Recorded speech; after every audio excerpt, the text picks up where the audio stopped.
സാധാരണ സ്ഥലങ്ങളുമായി ബന്ധപ്പെട്ടിട്ടുള്ള ഉത്തരവാദിത്തങ്ങൾ വിശ്വസ്തയോടെ നിർവഹിക്കുന്നില്ല എങ്കിൽ ക്രിസ്തീയ നേട്ടങ്ങളുടെ ഉന്നത തലങ്ങളിൽ വലിയ ആത്മീക വിജയങ്ങളൊന്നും സാധ്യമല്ല. വീട്ടിൽ പരാജയമായ വ്യക്തി വലിയ ആത്മീകമൊന്നും പറയേണ്ടതില്ല. അവൻ കപടഭക്തിക്കാരനാണെന്ന് ചുരുക്കം.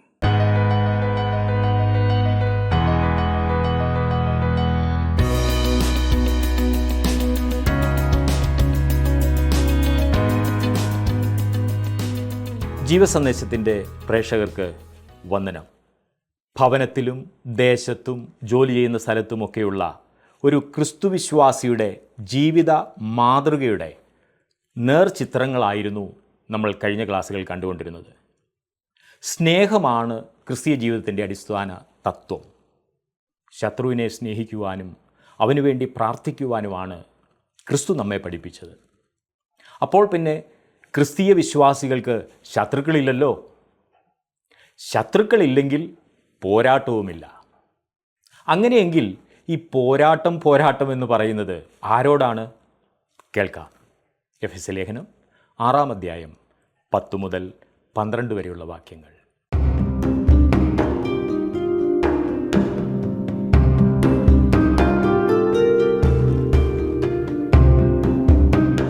എഫെസ്യ ലേഖനം 6-ാം അധ്യായത്തിൻ്റെ ചിന്താവിഷയത്തിലേക്ക് നാം ഇനിയും പ്രവേശിക്കുകയാണ്. ഞാൻ നേരത്തെ സൂചിപ്പിച്ചുവല്ലോ, ഈ അധ്യായത്തിൻ്റെ ചിന്താവിഷയം സഭ ക്രിസ്തുവിൻ്റെ ഒരു പടയാളിയാകുന്നു എന്നുള്ളതാണ്. ആ കാര്യം ശരിക്കും വിശദീകരിക്കുന്നത് 6-ാം അധ്യായത്തിൻ്റെ ഇനിയും പഠിക്കുവാൻ പോകുന്ന ഭാഗത്താണ്. ഒരു ദൈവപൈതലിനെ അവൻ്റെ ബന്ധങ്ങളിൽ നാം ഇത്രയും നേരം കണ്ടുകൊണ്ടിരിക്കുകയായിരുന്നു. ദൈവം തൻ്റെ പൈതലിൻ്റെ ഭവനത്തിലാണ് ആരംഭിക്കുന്നത്. അതും ദാമ്പത്യ ജീവിതത്തിൽ കൊടുക്കേണ്ട നിർദ്ദേശങ്ങൾ ആദ്യം പറയുന്നു. തുടർന്ന് ഒരു ദൈവപൈതൽ ഒരു തൊഴിലാളിയോ തൊഴിലുടമയോ ആയിരിക്കുന്ന ലോകത്തിലേക്ക് ഇറങ്ങി സംസാരിക്കുന്നു. ഒരു ദൈവപൈതൽ ഇതിൽ ഒന്നായിരിക്കേണ്ടതാണ്, അല്ലാതെ ജീവിക്കുവാൻ സാധ്യമല്ലല്ലോ. ഒരു ദൈവപൈതൽ എന്ന സ്ഥിതിയിൽ ഒരു വ്യക്തി തൻ്റെ സമൂഹത്തിൻ്റെ നന്മയ്ക്കായി കൂടുതൽ പ്രവർത്തിക്കേണ്ടതാണ്. അവൻ അല്ലെങ്കിൽ അവൾ ഏതെങ്കിലും വിധത്തിൽ ഒരു ഉൽപാദകൻ ആയിരിക്കേണ്ടതാണ്. തുടർന്ന് നാം ഒരു പടയാളിയുടെ ചിത്രമാണ് കാണുന്നത്. പടയാളിയുടെ ശത്രുവിനെക്കുറിച്ചാണ് ആദ്യം കാണുന്നത്. ഒരു യുദ്ധം ചെയ്യേണ്ടതായിട്ടുണ്ട്, ഒരു പോരാട്ടം. നാം പോർക്കളത്തിലാണ്, കളിക്കളത്തിലല്ല. ഒരു ദൈവപൈതൽ ഒരു യുദ്ധരംഗത്താണെന്നും ഈ യുദ്ധം ആത്മീകമായി ചെയ്യേണ്ടതാണെന്നുമുള്ള വസ്തുത ഇന്നാളുകളിൽ വളരെയേറെ തെറ്റിദ്ധരിക്കപ്പെട്ടിരിക്കുന്നു. ഈ വസ്തുത അറിയാത്തതിനാൽ ശത്രുവല്ലാത്തവരെ നശിപ്പിക്കുവാനുള്ള തത്രപ്പാടിലാണ് അനേകരും. സാധാരണ സ്ഥലങ്ങളുമായി ബന്ധപ്പെട്ടിട്ടുള്ള ഉത്തരവാദിത്തങ്ങൾ വിശ്വസ്തയോടെ നിർവഹിക്കുന്നില്ല എങ്കിൽ ക്രിസ്തീയ നേട്ടങ്ങളുടെ ഉന്നത തലങ്ങളിൽ വലിയ ആത്മീക വിജയങ്ങളൊന്നും സാധ്യമല്ല. ഞാൻ പറഞ്ഞത്, വീട്ടിൽ പരാജയമായവൻ വലിയ ആത്മീകതയൊന്നും പറയേണ്ടതില്ല. അവൻ കപടഭക്തിക്കാരനാണെന്ന് ചുരുക്കം. തൊഴിലാളികളെ ചൂഷണം ചെയ്യുന്ന തൊഴിലുടമ അവൻ്റെ ആത്മീയ നിലവാരത്തിൽ വെറും വട്ടപൂജ്യമാണ്. അതിനിയും പറയേണ്ടതില്ലല്ലോ. താങ്കളെക്കുറിച്ച് അധികാരപ്പെട്ടവർ ആഗ്രഹിക്കുന്ന അത്രയും പണിയെടുക്കാതെ കബളിപ്പിച്ച് നടന്നാൽ പിന്നെ പറയുന്ന ആത്മീയതയൊക്കെ കളിപ്പീരാണെന്ന് കാണുവാൻ സാധിക്കും. അതെ, ദൈനംദിന ജീവിതത്തിൽ വിജയമില്ലാത്ത വ്യക്തി ആത്മീയ ജീവിതത്തിൽ ഏതാണ്ടാണെന്ന് പറയേണ്ടതില്ല. അത് സാധ്യമല്ല താനും. വളരെ ഉന്നതമായ ആത്മീയത്തെക്കുറിച്ച് നാടുനീളെ പ്രസംഗിക്കുകയും ജീവിതത്തിൽ അതുമായി ഒരു ബന്ധവും ഇല്ലാത്തതുപോലെ പോവുകയും ചെയ്യുന്നവർ ഏറെയാണ്. വിശുദ്ധിയും വേർപാടും പറയുന്നത് കേട്ടാൽ ഒന്നും പറയണ്ട. എന്നാൽ എത്ര അശ്രദ്ധരായിട്ടാണ് ഈ പലരും ജീവിക്കുന്നത് എന്നറിയാമോ? തങ്ങൾ പറയുന്ന ഉന്നത ജീവിത നിലവാരവുമായി ഒരു ബന്ധവും ഇല്ലാത്തതുപോലെയുള്ള പോക്ക് നമ്മെ സ്വർഗത്തിൽ ഇരുത്തിയിരിക്കുകയാണ്. അത് വളരെ മനോഹരം തന്നെയാണ്. എന്നാൽ സുഹൃത്തെ, നമ്മുടെ പാദങ്ങൾ ഇന്നും ഈ ഭൂമിയിൽ തന്നെയാണ്. അത് ഇവിടെ നിന്നും ഇതുവരെ പൊങ്ങിയിട്ടില്ല എന്നോർക്കണം. നമ്മുടെ വേദശാസ്ത്രം ദൈനംദിന ജീവിതത്തിൽ വെളിപ്പെട്ട് കാണണം. ക്രിസ്തുവിനെ പ്രസാദിപ്പിക്കുന്ന ഒരു ജീവിതമല്ല താങ്കൾ നയിക്കുന്നതെങ്കിൽ താങ്കൾ കൺവെൻഷനിലും ആരാധനകളിലും കൂട്ടായ്മകളിലും സമയം പാഴാക്കുകയാണ് എന്ന് ഞാൻ പറഞ്ഞാൽ പരിഭവപ്പെടരുതേ. ക്രിസ്തുവിനെ പ്രസാദിപ്പിക്കുവാൻ തക്കവണ്ണം താങ്കളുടെ ജീവിതം രൂപാന്തരപ്പെട്ടിട്ടില്ല എങ്കിൽ താങ്കളുടെ ആത്മീയ പ്രവർത്തനങ്ങളൊക്കെ അർത്ഥശൂന്യമാണ്. ക്രിസ്തീയ രംഗങ്ങളിൽ പലപ്പോഴും കയ്പിൻ്റേതും മത്സരത്തിൻ്റെയും പകയുടെയും ഒക്കെ മനോഭാവം വളരെയേറെ പ്രകടമായി കാണാറുണ്ട്. ക്രിസ്തുവിൻ്റെ മാർഗത്തെ വളരെയേറെ മുറിപ്പെടുത്തുന്ന ഒരു കാര്യമാകുന്നു ഈ കയ്പും പകയും മത്സരവും എല്ലാം. കൂട്ടായ്മകളിൽ ഏറ്റവും അധികം കാണുന്ന ഒരു രോഗമാണ് ഈ മത്സരവും കയ്പും പകയും. ഈ കാരണത്താൽ ക്രിസ്തുവിൻ്റെ മാർഗം പലപ്പോഴും ദുഷിക്കപ്പെടുകയാണ് ചെയ്യുന്നത്. എന്തുകൊണ്ട് ഇത്രമാത്രം ഉയർന്ന പഠിപ്പീരുകളും ഇത്ര താണ ജീവിതവും നാം കാണുന്നു? ഇതെങ്ങനെ സാധിക്കുമെന്നതാണ് ഞാനും ചിന്തിക്കുന്നത്. ബഹുഭൂരിപക്ഷത്തിനും യഥാർത്ഥ ക്രിസ്തീയ വിശ്വാസത്തിൻ്റെ തലയും ദുരുപദേശത്തിൻ്റെ പാദങ്ങളുമാകുന്നു ഉള്ളത് എന്ന് പറഞ്ഞാൽ ഒട്ടും അതിശോക്തിയല്ല. എന്തൊരു വിരോധാഭാസം അല്ലേ? ഒരു വലിയ അപകടം എന്തെന്നാൽ തലയിലെ ഒരറിവും ഒരു നല്ല വാക്സാമർത്ഥ്യവും ഉണ്ടായിരുന്നാൽ മതി പിന്നെ നമ്മുടെ ആശയങ്ങൾ ഭംഗിയായി അവതരിപ്പിക്കാൻ ജീവിതം എങ്ങനെയുമാകാം എന്ന് ചിന്തിക്കുന്ന ആ അവസ്ഥ. ഓർക്കണം, ഈ പ്രസംഗിക്കുന്ന ഞാൻ വളരെയേറെ സൂക്ഷിക്കണമെന്ന് എനിക്കറിയാം. വാക്സാമർത്ഥ്യമുള്ളതിനാൽ ഭക്തി ഉണ്ടായിരിക്കണമെന്നില്ല. ഇങ്ങനെ ചിന്തിക്കുന്ന പക്ഷം എവിടെയാണ് യുദ്ധം ചെയ്യേണ്ടത് എന്ന വസ്തുതയെ തെറ്റിദ്ധരിച്ചിരിക്കുന്നു എന്നത്രേ മനസ്സിലാക്കേണ്ടത്. ഞാൻ നേരത്തെ സൂചിപ്പിച്ചല്ലോ, പലരും വാളെടുത്ത് വെട്ടുന്നത് സ്വന്തം സഹോദരനെ തന്നെയാണ്. പിശാച് തൻ്റെ പ്രവർത്തനങ്ങൾ കേന്ദ്രീകരിച്ചിരിക്കുന്നത് നമ്മുടെ നാട്ടിലെ അധോലോകത്തിലോ ചുവന്ന തെരുവുകളിലോ നിശാ ക്ലബ്ബുകളിലോ കൊള്ളക്കാരുടെ മധ്യത്തിലോ അല്ല. ഞാൻ ചിന്തിക്കുന്നത് അവൻ്റെ ശ്രദ്ധ മുഴുവൻ ഞായറാഴ്ച രാവിലെ പള്ളിയിലും മറ്റ് ദിവസങ്ങളിൽ പ്രാർത്ഥനാ കൂട്ടങ്ങളിലുമാണ് എന്നത്രേ. ആത്മീയരെന്ന് അഭിമാനിക്കുന്നവരുടെ ഇടയിലാണ് അവൻ്റെ പ്രവർത്തനം. ആത്മീയ മുൻനിരയിലാണ് അവൻ പ്രവർത്തിക്കുന്നത്. ഉറക്കം തൂങ്ങികളായ സഭാംഗങ്ങൾ ഈ സത്യം ഒട്ടും മനസ്സിലാക്കാതിരിക്കുന്നു.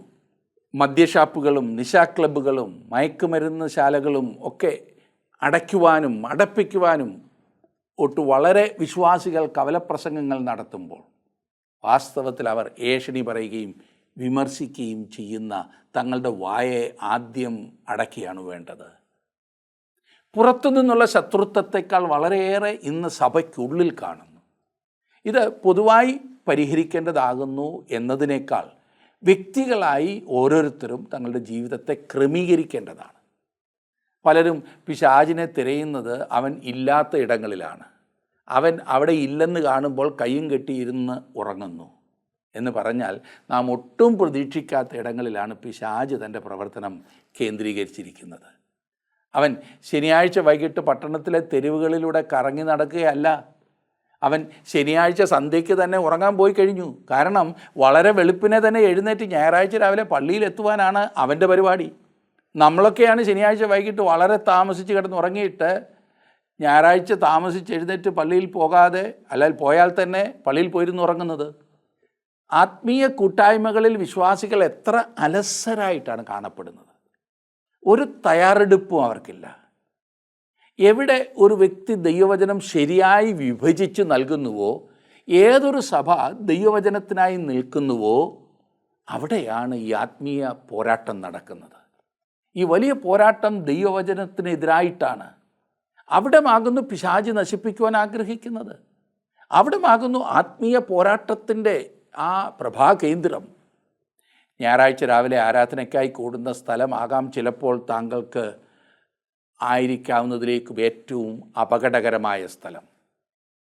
അതെ, ഞാൻ അതുതന്നെയാണ് അർത്ഥമാക്കിയത്. യേശുവിനെ അറസ്റ്റ് ചെയ്ത രാത്രിയിൽ യെരുശലേമിലെ ഏറ്റവും അപകടകരമായ സ്ഥലം ഏതായിരുന്നു എന്നറിയാമോ? അത് പരീശന്മാരുടെ ഇടയിലായിരുന്നുവോ? അതോ ലോകത്തിലെ ഭീകരന്മാരുടെ മധ്യത്തിലായിരുന്നുവോ? റോമൻ പടയാളികളുടെ മധ്യത്തിലായിരുന്നുവോ? ഒരിക്കലുമല്ല. ഏറ്റവും അപകടകരമായ സ്ഥലം യേശുവിനോട് കൂടെയുള്ള ആ മാളിക മുറിയായിരുന്നു. എന്തുകൊണ്ടാണെന്നറിയാമോ? അന്ന് രാത്രി പിശാച് അവിടെയായിരുന്നു. നാം വായിക്കുന്നത് കർത്താവിനെ ഒറ്റിക്കൊടുക്കുവാനായി പിശാച് യൂദായിൽ പ്രവേശിച്ചു എന്നത്രേ. പിശാച് അവിടെ ഉണ്ടായിരുന്നു. അന്ന് രാത്രിയിൽ യെരുശലേമിലെ ഏറ്റവും അപകടകരമായ സ്ഥലം അതായിരുന്നു എന്ന് യൂദായും ശിമോൻ പത്രോസും സമ്മതിക്കുമെന്ന് ഞാൻ മനസ്സിലാക്കുന്നു. പോരാട്ടം എവിടെയാണ് നടക്കുന്നതെന്ന് നാം മനസ്സിലാക്കിയിരിക്കേണ്ടത് അത്യാവശ്യമാണ്. പലർക്കും ഈ സത്യം അറിയില്ല എന്നതാണ് അവരുടെ പരാജയം. അവർ യുദ്ധം തോൽക്കുകയും ചെയ്യുന്നു. നിരന്തരം തോൽവി. അവർ യുദ്ധത്തിനായി തങ്ങളെ തന്നെ സജ്ജരാക്കിയിട്ടില്ല. നിരന്തര തോൽവി, നിരാശയിലേക്കും ഇനിയും വിജയിക്കുവാൻ സാധിക്കില്ല എന്ന അവസ്ഥയിലേക്കും അനേകരെ കൊണ്ടെത്തിച്ചു കഴിഞ്ഞു. എന്നാൽ പ്രിയ സുഹൃത്തേ, താങ്കളുടെ ആ സ്ഥിതിയിൽ നിന്നും വിടുവിച്ച് വിജയകരമായ ഒരു ജീവിതത്തിലെത്തിക്കുവാൻ നാം ഇപ്പോൾ പഠിക്കുന്ന ഈ ഭാഗം താങ്കളെ തീർച്ചയായിട്ടും സഹായിക്കും. അതുകൊണ്ട് ശ്രദ്ധിച്ച് പഠിക്കണം. എഫേസ്യ ലേഖനം പഠിക്കുവാൻ ആരംഭിച്ചപ്പോൾ എഫേസ്യ ലേഖനത്തെ യോശുവയുടെ പുസ്തകവുമായി താരതമ്യപ്പെടുത്തി ഞാൻ സംസാരിച്ചത് നിങ്ങൾ ഓർക്കുമല്ലോ. യോശുവ പഴയ നിയമത്തിന് ആയിരുന്നത് പോലെയാകുന്നു എഫേസ്യ ലേഖനം പുതിയ നിയമത്തിന് ആയിരിക്കുന്നത്. യോശുവ ഇസ്രായേൽ ജനത്തെ ചെങ്കടൽ കടത്തി കനാൻ ദേശത്തേക്ക് പ്രവേശിപ്പിച്ചു. അവിടെ അവർക്ക് ശത്രുക്കളെ നേരിടേണ്ടതായി വന്നു. അവിടെ യുദ്ധങ്ങൾ ചെയ്യേണ്ടതായിട്ടുണ്ടായിരുന്നു, വിജയങ്ങൾ നേടേണ്ടതായിട്ടുണ്ടായിരുന്നു. ഇതുമായി ബന്ധപ്പെടുത്തി ഞാൻ സൂചിപ്പിച്ചിരുന്നു, യോർദാൻ നദി നമ്മുടെ മരണത്തിൻ്റെ ചിത്രമല്ലെന്നും വാഗ്ദത്ത നാട് സ്വർഗത്തിൻ്റെ ചിത്രമല്ലെന്നും എൻ്റെ ഈ താരതമ്യത്തെ നാളുകളായി നാം ധരിച്ചു വച്ചിരുന്നതിൽ നിന്നും വ്യത്യസ്തമായി കണ്ടപ്പോൾ പലരും പ്രതികരിച്ചതായി കാണുന്നു. എന്നാൽ ഈ താരതമ്യമല്ലേ യോജിക്കുന്നത്? നിങ്ങൾ ചിന്തിച്ചാട്ടെ. നിങ്ങൾ ധരിച്ചു വച്ചിരിക്കുന്നതിനേക്കാൾ ദൈവവചനം പഠിപ്പിക്കുന്ന സത്യമാണല്ലോ നമുക്ക് ആവശ്യം. യോർദാൻ വാസ്തവത്തിൽ യേശുക്രിസ്തുവിൻ്റെ മരണത്തെയും ഉയർത്തെഴുന്നേൽപ്പിനെയും കുറിച്ചാണ് സംസാരിക്കുന്നത്. ഈ ലോകമാകുന്ന മരുഭൂമിയിൽ നിന്നും താങ്കളും ഞാനും കനാനിലേക്ക് പ്രവേശിക്കുന്നു. അത് ക്രിസ്തുവിൻ്റെ മരണവും ഉയർത്തെഴുന്നേൽപ്പിലും കൂടിയാണ്. ഒരു ദൈവ പൈതൽ ഇന്ന് കനാനിലാകുന്നു പാർക്കേണ്ടത്. ഓർക്കുക, കനാൻ സ്വർഗത്തെ പ്രതിനിധീകരിക്കുന്നില്ല. അത് സാധ്യമല്ല. കാരണം കനാനിൽ ശത്രുക്കളുണ്ടായിരുന്നു, യുദ്ധങ്ങൾ ചെയ്യേണ്ടതായിട്ടുണ്ടായിരുന്നു. സ്വർഗത്തിൽ ഒരു പ്രകാരത്തിലുമുള്ള പോരാട്ടങ്ങൾ ഉണ്ടായിരിക്കുകയില്ല എന്നാണല്ലോ ബൈബിൾ പഠിപ്പിക്കുന്നത്. അങ്ങനെ ഉണ്ടാകുന്ന പക്ഷം സ്വർഗമാകുകയില്ലല്ലോ. വിശ്വാസികൾ എന്ന നിലയ്ക്ക് താങ്കളും ഞാനും സൈനിക സേവനത്തിലാണ്. പടയാളിയുടെ ശത്രുവിനെ മനസ്സിലാക്കി മുൻപോട്ട് പോകേണ്ടതായിട്ടുണ്ട്. ഇനിയും യുദ്ധം നമുക്ക് മുൻപിലുണ്ട്. യോശുവ വാഗ്ദത്ത നാട്ടിൽ പ്രവേശിച്ചപ്പോൾ അവന് നേരിടേണ്ടി വന്നത് 3 ശത്രുക്കളെയാണ്. ഒന്നാമത് യെരിഹോ പട്ടണം. അത് അവരുടെ വഴിയിൽ തന്നെ തടസ്സമായി നിന്നിരുന്ന ഒന്നായിരുന്നു. ഇന്ന് യെരിഹോ ലോകത്തെ പ്രതിനിധീകരിക്കുന്നു. യോശുവയ്ക്ക് യെരിഹോ എന്തായിരുന്നുവോ അതുപോലെയാണ് ഒരു വിശ്വാസിക്ക് ലോകം. യോശുവയോട് യഹോവ അരുളി ചെയ്തു, യെരിഹോവിനോട് യുദ്ധം ചെയ്യരുത്, ആ പട്ടണത്തിന് ചുറ്റും നടക്കുക മാത്രം ചെയ്യുക എന്നത്രേ ദൈവം പറഞ്ഞത്. എന്തൊരു വിഡ്ഢിത്തരമില്ലേ! ആരാണ് ഈ ഭോഷത്തരം ചെയ്യുന്നത്? എന്നാൽ ദൈവത്തിൻ്റെ കയ്യിൽ ഭോഷത്തരമില്ല. ലോകത്തോട് യുദ്ധം ചെയ്ത് വിജയിക്കുവാൻ നമുക്ക് സാധ്യമല്ല. ആ മാർഗം നാം അവലംബിച്ചാൽ അത് വെറുമൊരു അബദ്ധം മാത്രമായിരിക്കും. യോഹന്നാൻ തൻ്റെ ലേഖനം എഴുതിയപ്പോൾ അതിൻ്റെ 1-ാം ലേഖനം 5-ാം അധ്യായത്തിൻ്റെ 4-5 വാക്യങ്ങളിൽ നാം വായിക്കുന്നത്, ദൈവത്തിൽ നിന്ന് ജനിച്ചതൊക്കെയും ലോകത്തെ ജയിക്കുന്നു. ലോകത്തെ ജയിച്ച ജയമോ നമ്മുടെ വിശ്വാസം തന്നെ. യേശു ദൈവപുത്രൻ എന്ന് വിശ്വസിക്കുന്നവനല്ലാതെ ആരാകുന്നു ലോകത്തെ ജയിക്കുന്നവൻ? ദൈവത്തിലുള്ള ആശ്രയം കൊണ്ടും നമ്മുടെ വിശ്വാസം കൊണ്ടും മാത്രമാണ് നമുക്ക് ലോകത്തെ ജയിക്കുവാൻ സാധിക്കുന്നത്. വീണ്ടും യോഹന്നാൻ എഴുതിയ 1-ാം ലേഖനം 2-ാം അധ്യായത്തിൻ്റെ 15-ാം വാക്യത്തിൽ നാം വായിക്കുന്നത്, ലോകത്തെയും ലോകത്തിലുള്ളതിനെയും സ്നേഹിക്കരുത്. ഒരുവൻ ലോകത്തെ സ്നേഹിക്കുന്നുവെങ്കിൽ അവനിൽ പിതാവിൻ്റെ സ്നേഹമില്ല എന്ന്. ഈ ലോകത്തിലെ കാര്യങ്ങളൊക്കെ ഒഴിഞ്ഞു പോകുന്നതാണ്. ലോകവും അതിൻ്റെ സകല മോഹവും ഒഴിഞ്ഞു പോകും. ഒരു ദൈവപൈതൽ അവയൊരിക്കലും സ്നേഹിക്കുവാൻ പാടില്ല. ഇവിടുത്തെ നമ്മുടെ അനുഭവം വാഗ്ദത്ത കനാനിലെ അനുഭവമായിരിക്കേണ്ടതാണ്. ഒരു സ്വർഗീയ ഭവനത്തിന് വേണ്ടി പൊരുതുന്ന അനുഭവം. യോശുവയ്ക്ക് നേരിടേണ്ടി വന്ന 2-ാമത്തെ ശത്രു ആ ചെറിയ പട്ടണമായ ഹായി ആയിരുന്നു. ഹായി, നമുക്കറിയാം, ഹായി ജഡത്തെ പ്രതിനിധീകരിക്കുന്നു. ചെറിയ പട്ടണമായ ഹായിയെ ജയിക്കുന്നത് ഒട്ടും പ്രയാസമില്ലാത്ത കാര്യമെന്ന് ചിന്തിച്ച് യോശുവ ഏതാനും പടയാളികളെ അവിടേക്ക് അയച്ചു. അവർ തോറ്റോടേണ്ടതായി വന്നു. അവർ മടങ്ങി വന്നപ്പോൾ യോശുവ ദൈവസന്നിധിയിൽ കവിണ് വീണ് കരഞ്ഞു. ദൈവം അവനോട് പറഞ്ഞു, ഇസ്രായേൽ പാപം ചെയ്തു. ജഡത്തെ അതിജീവിക്കുവാൻ നാമും ചെയ്യേണ്ടത് ഇതുതന്നെയാണ്. പാപം ഏറ്റുപറഞ്ഞ് ക്ഷമ പ്രാപിക്കുക. ഇന്ന് അനേകം ദൈവമക്കളും ലോകത്തിന്മേൽ ഒരു വിജയം വരിച്ചിട്ട് ഇസ്രായേൽ ജനം അന്ന് ഊതിയ കാഹളം പോലെ ഒരു വലിയ കാഹളവും ഊതിക്കൊണ്ട് നടക്കുകയാണ്. എന്താണെന്നറിയാമോ ഈ കാഹളമൂത്ത്? ഞാൻ ഇത് ചെയ്യുന്നില്ല, ഞാൻ അത് ചെയ്യുന്നില്ല, ഞാൻ ഇന്നേരേക്കാളും ഭക്തനാണ്, ഞാൻ സഭ മാറി, ഞാൻ ഇന്നിടത്തൊക്കെ ജയിച്ചല്ലോ. എന്നാൽ അവർ വലിയ പരാജയത്തിലേക്കാകുന്നു പലപ്പോഴും പോയിക്കൊണ്ടിരിക്കുന്നത് എന്ന് കാണുവാനായിട്ട് സാധിക്കും. യോശുവ നേരിടേണ്ടി വന്ന മൂന്നാമത്തെ ശത്രു ഗിബെയോന്യരായിരുന്നു. ഗിബെയോന്യർ അവർ കൗശലക്കാരും വക്രബുദ്ധികളുമായിരുന്നു. അടുത്ത മലമുകളിൽ പാർത്തിരുന്നവർ വളരെ ദൂരെ നിന്നും വന്നവരാണ് തങ്ങൾ എന്ന് ധരിപ്പിക്കത്തക്കവണ്ണം പൂത്ത അപ്പവും കീറിപ്പറിഞ്ഞ ചെരുപ്പുകളും ധരിച്ച് വന്നത് നാം കാണുന്നുണ്ട്. ഗിബെയോന്യർ പിശാചിനെ പ്രതിനിധീകരിക്കുന്നു. അവർ യോശുവയെ കബളിപ്പിച്ചു. അവൻ അവരുമായി ഒരു ഉടമ്പടി ഉണ്ടാക്കി. അവരാണ് യോശുവയെ വാസ്തവത്തിൽ പ്രശ്നത്തിലാക്കിയത്. അവനെ ആകെ കുഴക്കിയത് ഈ ഉടമ്പടിയാണ്. ഹായിയിൽ പാപം ഏറ്റുപറഞ്ഞ് ഉപേക്ഷിച്ചപ്പോൾ അതിനെ ദൈവസന്നിധിയിൽ ശരിക്കും കൈകാര്യം ചെയ്തു.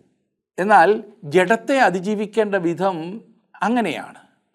എന്നാൽ ഗിബെയോന്യരുടെ കാര്യം എന്താണ്? യോശുവ അവരുമായി ഒരു ഉടമ്പടി ഉണ്ടാക്കുകയും അവർ അവന് പ്രശ്നമായി തീരുകയും ചെയ്തു. നാം സാത്താനോട് ഉടമ്പടി ഉണ്ടാക്കിയാൽ, അവനോട് ചേർന്ന് പോകുവാൻ തീരുമാനിച്ചാൽ തോൽവി നമുക്ക് തന്നെയാണെന്ന് നാം മനസ്സിലാക്കും. ഉടമ്പടി ഉണ്ടാക്കുന്നതിന് മുൻപ് തന്നെ അത് ഗ്രഹിച്ച് മാറി നിൽക്കാം എന്നുണ്ടെങ്കിൽ അത്രയ്ക്ക് നല്ലത്. എന്താണ് നമുക്ക് ചെയ്യുവാൻ സാധിക്കുന്നത്? ശ്രദ്ധിക്കുക, നമുക്ക് തന്നെ അവനെ ജയിക്കുവാൻ സാധ്യമല്ല. താങ്കളും ഞാനും പിശാചിനൊരിക്കലും ചേരില്ല. അവനെ നേരിടുവാൻ നമ്മെക്കൊണ്ട് സാധ്യമല്ല. അതാണ് ഞാൻ ഉദ്ദേശിച്ചത്. പിശാചിനോട് യുദ്ധം ചെയ്യുവാൻ പോലും നമ്മോട് പറഞ്ഞിട്ടില്ല. ദൈവം നമുക്ക് വേണ്ടി പോരാടിക്കൊള്ളാമെന്നത്രേ നമ്മോട് പറഞ്ഞിരിക്കുന്നത്. അതെങ്ങനെയാണ് സാധിക്കുന്നതെന്ന് നമുക്ക് നോക്കാം. എഫെസ് ലേഖനം 6-ാം അധ്യായത്തിൻ്റെ 9-ാം വാക്യം വരെ നാം പഠിച്ചു കഴിഞ്ഞു. നാം ഇന്ന് പഠിക്കാനുള്ള ഭാഗത്തേക്ക് വരികയാണ്. അടുത്ത ഭാഗത്തിൻ്റെ മുഖവരയായിട്ടാണ് ഞാൻ ഇത്രയും പറഞ്ഞത്. 10-ാം വാക്യത്തിൽ നാം വായിക്കുന്നത് എഫേസ്യർ 6:10, ഒടുവിൽ കർത്താവിലും അവൻ്റെ അമിതബലത്തിലും ശക്തിപ്പെടുവിൻ. ക്രിസ്തീയ ജീവിതം നിരന്തരവും അനുദിനവുമുള്ള ഒരു പോരാട്ടമാണ്. ഒരു വിശ്വാസി കർത്താവിന് കൂടുതൽ പ്രയോജനമുള്ള വ്യക്തിയാകും തോറും ശത്രുവിൻ്റെ നിഷ്ഠൂരമായ ആക്രമണത്തിന് വിധേയനാകും. ഒടുവിലെന്ന് പറഞ്ഞ് ആരംഭിക്കുന്നെങ്കിലും ഇത് അപ്രധാന കാര്യമല്ല. ദൈനംദിന ജീവിതത്തിലെ ബന്ധങ്ങളിൽ ആവശ്യമായ നിർദ്ദേശങ്ങൾക്ക് ശേഷം അപ്പോസ്തലൻ ബുദ്ധിയായി പൊതുവായി എല്ലാവരോടും കർത്താവിൽ ശക്തിപ്പെടുവീൻ എന്ന് കൽപ്പിക്കുന്നു. കർത്താവിനോടുള്ള ബന്ധത്തിൽ അവൻ്റെ ഹിതത്തിൻ്റെയും കൃപയുടെയും പരിധിക്കുള്ളിൽ അവനാണ് നമ്മെ ശക്തിപ്പെടുത്തേണ്ടത്. ആത്മീയ ശക്തിയുടെ മുഴു രഹസ്യവും കർത്താവിനോടുള്ള ഐക്യത്തിലാണ് സ്ഥിതി ചെയ്യുന്നത്. 11-ാം വാക്യത്തിൽ നാം വായിക്കുന്നത്, പിശാചിൻ്റെ തന്ത്രങ്ങളോട് എതിർത്ത് നിൽപ്പാൻ കഴിയേണ്ടതിന് ദൈവത്തിൻ്റെ സർവായുധവർഗം ധരിച്ചുകൊള്ളുവിൻ. പൗലോസ് എന്താണ് ഇവിടെ സംസാരിക്കുന്നത്? ആത്മീക ദുഷ്ടതയെക്കുറിച്ചാണ് പൗലോസ് സംസാരിക്കുന്നത്. അതെ, സാത്താന്യമായ പ്രവർത്തനം. അവൻ തൻ്റെ ലേഖനത്തിൻ്റെ അവസാനത്തിലേക്ക് വന്ന് പറയുന്നത് എന്തെന്ന് ശ്രദ്ധിക്കുക. എല്ലാറ്റിൻ്റെയും ഉപസംഹാരമായി ഞാൻ പറയട്ടെ, കർത്താവിലും അവൻ്റെ അമിത ബലത്തിലും ശക്തിപ്പെടുവിൻ. താങ്കളുടെയും എൻ്റെയും ശക്തി കൊണ്ടോ ബലം കൊണ്ടോ പിശാചിനെ തോൽപ്പിക്കുവാൻ നമുക്ക് സാധിക്കില്ല. കർത്താവിൽ ശക്തിപ്പെട്ടിരിക്കുക, അതത്രയും നമുക്ക് ആവശ്യം. താങ്കൾക്കും എനിക്കും ബലം ലഭിക്കുന്ന ഒരേ ഒരു സ്ഥലം ഈ പറഞ്ഞത് മാത്രമാണ്. ഇനി 12-ാം വാക്യത്തിലേക്ക് വരാം. നമുക്ക് പോരാട്ടമുള്ളത് ജഡരക്തങ്ങളോടല്ല, വാഴ്ചകളോടും അധികാരങ്ങളോടും ഈ അന്ധകാരത്തിൻ്റെ ലോകാധിപതികളോടും സ്വർലോകങ്ങളിലെ ദുഷ്ടാത്മസേനയോടും അത്രേ. ഒരു ദൈവ പൈതൽ പോരാടേണ്ട ശത്രു ജഡരക്തങ്ങളല്ല എന്ന് പറഞ്ഞാൽ മനുഷ്യരോടല്ല എന്നത്രേ. യാതൊരു മനുഷ്യനും നമ്മുടെ ശത്രുവല്ല. ജഡരക്തങ്ങൾ മർത്യാവസ്ഥയിലുള്ള മനുഷ്യത്വത്തെ കാണിക്കുന്നു. നമ്മുടെ ശത്രു ആത്മീകമാണ്. യുദ്ധം ആത്മീയമാണ്. ഒരു മതമോ ഒരു രാഷ്ട്രീയ പാർട്ടിയോ ഒന്നും നമ്മുടെ ശത്രുവല്ല. അതുകൊണ്ട് അത്ര നമുക്ക് ആത്മീയ ശക്തി ആവശ്യമായിരിക്കുന്നത്. ഒരു വിശ്വാസിയുടെ ജഡത്തോടല്ല ശത്രു പോരാടുന്നത് എന്ന വിധത്തിൽ നാം പോരാടേണ്ടത് വളരെ ശ്രദ്ധിക്കേണ്ടതാണ്. ജഡം മരിച്ചു എന്ന പരിഗണനയിൽ ദൈവത്തിന് സമർപ്പിക്കേണ്ടതാണ്. ജഡത്തിന്മേലുള്ള വിജയം എപ്രകാരമാണ് എന്ന് റോമാലേഖനം 6-ാം അധ്യായത്തിൽ വിവരിച്ചിട്ടുണ്ട്. പഴയ സ്വഭാവത്തോട് പോരാടുന്നത് തോൽവിയിലേക്ക് നയിക്കും. സകലവിധ ആയുധങ്ങളുമായി തയ്യാറായി നിൽക്കുന്ന സാത്താൻ്റെ യുദ്ധ കൗശലത്തെയും കടന്നാക്രമണങ്ങളെയും എതിർത്ത് തോൽപ്പിക്കുവാൻ ദൈവത്തിൻ്റെ സർവായുധവർഗത്തിനും മാത്രമേ സാധിക്കൂ. സാത്താനെ അതിജീവിക്കണമെങ്കിൽ നമുക്ക് ആവശ്യം അവൻ്റെ തീയമ്പുകളെ തടുത്ത് തോൽപ്പിക്കുന്ന സംവിധാനമാണ്. അതുകൊണ്ട് അത്ര ഒരു ദൈവപൈതൽ താൻ ജഡരക്തങ്ങളോടല്ല പോരാടുന്നത് എന്ന് മനസ്സിലാക്കിയിരിക്കേണ്ടത് അത്യാവശ്യമായിരിക്കുന്നത്. നാം മറ്റുള്ള മനുഷ്യരോട് പോരാടരുത്. ശത്രു ആത്മീയമാണ്, പോരാട്ടം ആത്മീയമാണ്. നമുക്ക് പോരാട്ടമുള്ള വ്യക്തി എന്ന് നാം ഇവിടെ പറഞ്ഞിരിക്കുന്ന അതേ പിശാചാണ് ഓരോ വിശ്വാസിയുടെയും ശത്രു. പിശാചിനോട് ജയിക്കുവാനുള്ള മാർഗം ദൈവത്തിൻ്റെ സർവായുധവർഗം ധരിച്ച് നിൽപ്പീൻ എന്നുള്ള കൽപ്പന മാത്രമാണ്. അതനുസരിക്കുക. നാം ഒരു ആത്മീയ പോരാട്ടത്തിലാണെന്ന് ഞാൻ പറഞ്ഞല്ലോ. പിശാച് തൻ്റെ പ്രിയ ഭൃത്യന്മാരെ എല്ലാം അവരുടെ നിലയനുസരിച്ച് ക്രമീകരിച്ച് നിർത്തിയിരിക്കുകയാണ്. നാം അവർക്കെതിരായിട്ടാണ് പോരാടുന്നത്. ദുഷ്ടാത്മസേനയോടുള്ള മല്യുദ്ധം ആകുന്നു ഇവിടെ ഉദ്ദേശിക്കുന്നത്. ഈ 12-ാം വാക്യം വാസ്തവത്തിൽ ആയിരിക്കേണ്ടത്രയും വ്യക്തത നമ്മുടെ പരിഭാഷയിൽ ഉണ്ടെന്ന് എനിക്ക് തോന്നുന്നില്ല. ഞാനൊന്ന് ശ്രമിക്കാം. ഇവിടെ പറയുന്നത് എന്തെന്നാൽ നമ്മൾ മാംസത്തിനും രക്തത്തിനും എതിരായിട്ടല്ല പ്രഭുത്വങ്ങൾക്കും ആധിപത്യങ്ങൾക്കും ഈ അന്ധകാര ലോകത്തിൻ്റെ അധിപന്മാർക്കും സ്വർഗീയ ഇടങ്ങളിൽ വർദ്ധിക്കുന്ന തിന്മയുടെ ദുഷ്ടാത്മാക്കൾക്കും എതിരായിട്ടാണ് പടവെട്ടുന്നത്. ഇതത്രയും നമ്മുടെ പോരാട്ടം. ഇത് ഇപ്പോഴും നടന്നുകൊണ്ടിരിക്കുകയാണ്. നമുക്ക് ചുറ്റും ഒരു പൈശാചിക ലോകമുണ്ട്. ഈ കാലത്ത് അത് വെളിപ്പെടുത്തുന്നുണ്ട്. അങ്ങനൊന്നുമില്ല എന്ന് വാദിക്കുന്ന മനുഷ്യർ യഥാർത്ഥ സ്ഥിതി കാണാതെ അന്ധന്മാരായി കഴിയുകയാണ്. അതൊക്കെ മനസ്സിൻ്റെ ഒരു തോന്നൽ മാത്രമാണെന്ന് വാദിക്കുന്നവരുണ്ട്. ദുർദേവതാ വിശ്വാസം അല്ലെങ്കിൽ പിശാചിലുള്ള വിശ്വാസം പരക്കെ അറിയപ്പെടുന്ന ഒരു വിഷയമാണെന്ന് സമ്മതിച്ചേ മതിയാകൂ. സാത്താൻ്റെ പള്ളികൾ വളർന്നുകൊണ്ടേയിരിക്കുന്നു. ഈ വഴി തെറ്റായ സമൂഹങ്ങൾക്ക് വളരെ വിചിത്രമായ പല കാര്യങ്ങളും സംഭവിക്കുന്നു. ഇതൊക്കെ മനസ്സിൻ്റെ ഒരു വിഭ്രാന്തിയാണെന്ന് ചിന്തിച്ചിരുന്നവർ തന്നെ ഇപ്പോൾ സേവക്കാരെയും കൂടോത്രക്കാരെയും മന്ത്രവാദികളെയും പിശാചിൻ്റെ പണികൾ എന്ന് സമ്മതിച്ചു കൊണ്ടിരിക്കുന്നു. ആരാണ് പറഞ്ഞത് ഇതൊന്നും യാഥാർത്ഥ്യമല്ലെന്ന്? ഈ കാര്യങ്ങൾ വിശ്വസിക്കാത്ത ഒരു വ്യക്തിയാകുന്നു താങ്കളെങ്കിൽ കണ്ണു തുറന്ന് ഒന്ന് നോക്കൂ. എന്താണ് നമുക്ക് ചുറ്റും സംഭവിക്കുന്നത്? മനുഷ്യരെ എല്ലാ വിധത്തിലുമുള്ള പൈശാചിക പ്രവർത്തനങ്ങളിലേക്ക് വലിച്ചിഴച്ചിരിക്കുകയാണ്. ലോകത്തിൽ പൈശാചിക ശക്തികൾ പ്രവർത്തിച്ചു കൊണ്ടിരിക്കുന്നു. സഭയ്ക്കെതിരായി ദുഷ്ടശക്തികൾ പ്രവർത്തിക്കുന്നു. അവർ വിശ്വാസിക്കെതിരായി, ദൈവത്തിനെതിരായി, ക്രിസ്തുവിനെതിരായി പ്രവർത്തിക്കുന്നു. ഇതൊക്കെ ഒന്നുമില്ലാത്തതുപോലെ ചിന്തിച്ച് തള്ളിക്കളയരുത്. ഇത് സംഭവിക്കുന്നു. താങ്കളും ഞാനും തനിയെ ഇതിനെ നേരിടുവാൻ നമുക്ക് സാധിക്കില്ല. സ്വന്തം കഴിവുകൾ കൊണ്ട് ചെന്നാൽ അടയറവ് പറയുകയല്ലാതെ വേറെ ഒരു മാർഗവുമില്ല എന്ന് നാം മറക്കരുത്. ഈ ശക്തികൾ ശരിക്കും സംഘടിപ്പിച്ചിരിക്കുകയാണെന്ന് ഓർക്കണം. നല്ല ക്രമത്തിൽ തന്നെ കാര്യങ്ങൾ തയ്യാർ ചെയ്തിരിക്കുകയാണ്. വാഴ്ചകൾ എന്ന് പറഞ്ഞിരിക്കുന്നതിനാൽ രാജ്യങ്ങളുടെ ചുമതലയുള്ള പിശാചുക്കളെയാണ് ഉദ്ദേശിക്കുന്നത്. ജനറൽമാരുടെ തസ്തികയ്ക്ക് തുല്യമായിട്ടുള്ളതാണ് ഈ പറഞ്ഞത്. അധികാരങ്ങൾ എന്നത് മനുഷ്യരെ ബാധിക്കുവാൻ തേടി നടക്കുന്ന പിശാചുക്കളാണ്. അശുദ്ധാത്മാക്കൾ എന്നൊക്കെ നാം പറയുമല്ലോ. ഈ അന്ധകാരത്തിൻ്റെ ലോകാധിപതികൾ എന്നാൽ സാത്താൻ്റെ ഈ ലോകത്തിലെ കാര്യങ്ങളുടെ ചുമതല വഹിക്കുന്ന പിശാചുക്കൾ എന്നത്രേ. സ്വർലോകത്തിലെ ദുഷ്ടാത്മസേന എന്നാൽ മതത്തിൻ്റെ ചുമതലയുള്ള ആകാശത്തിലെ പിശാചുക്കൾ എന്നത്രേ. ശരിക്കും ക്രമീകരിച്ചിരിക്കുന്ന ഒരു സംഘമാണ് സാത്താനുള്ളത്. അവൻ്റെ സംഘടന ഇപ്പോൾ ഈ ലോകത്തിലെല്ലാം കൈയടക്കുവാൻ ശ്രമിക്കുന്നു. കൗശലത്താൽ അവൻ എല്ലാം സ്വന്തമാക്കുവാൻ പണിപ്പെടുന്നു. ജീവിതത്തിലെ ഹൃദയ തകർച്ചയ്ക്കും ഹൃദയവേദനയ്ക്കും കഷ്ടപ്പാടുകൾക്കും ദുരന്തങ്ങൾക്കും എല്ലാം പിൻപിൽ സാത്താനാണ്. പ്രിയ സുഹൃത്തെ, അവനാണ് പ്രവർത്തിക്കുന്നത്. ഇന്ന് ലോകത്തിൽ കാണുന്ന വലിയ പ്രശ്നങ്ങളുടെ എല്ലാം കാരണം അവനാണ്. നമ്മൾ അന്യോന്യം തല്ലി തല തകർക്കേണ്ട യാതൊരു കാര്യവുമില്ല. അവൻ്റെ പണി തന്നെ കലക്കമുണ്ടാക്കുക എന്നതത്രേ.